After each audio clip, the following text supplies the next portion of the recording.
Well, I had some tremendous feedback in relation to the tactical breathing or box breathing or square breathing. And one of the things was that people were having difficulty doing it. And whether that be dysfunction or whether it was just the ability to absorb new practice. Now the big thing was dysfunction. A lot of things within combat, within fighting, was that quite often people had a broken nose. I certainly did. I had to get my septum, my deviated septum fixed and fixed biologically the breathway channels themselves. Had quite a profound effect. That's something for another time. So working within what you have is critically important.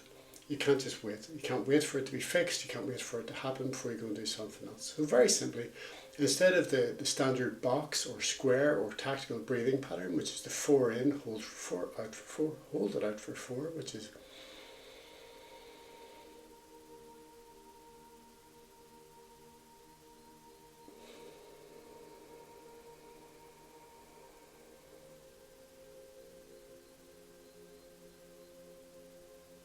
and repeating in that cycle. There's a real issue with actually people getting the breath in. Once it was in, they could hold it, they could let it out slowly, either through their nose or through the mouth. And holding it out, no issue at all. Because again, it's only 4 seconds. But if your actual difficulty is taking that in breath, taking that first inhalation, that first inspiration for 4, can throw off the rest and lead straight onto that's too difficult, I'll quit.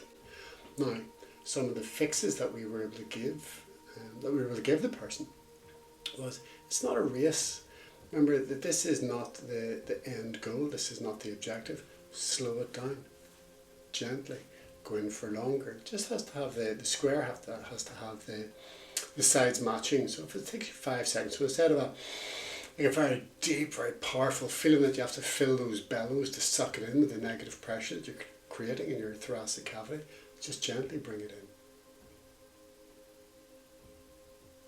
Because remember, the airway does work. And if it has to trickle in instead of being pulled in, then do that instead. Just let it come in.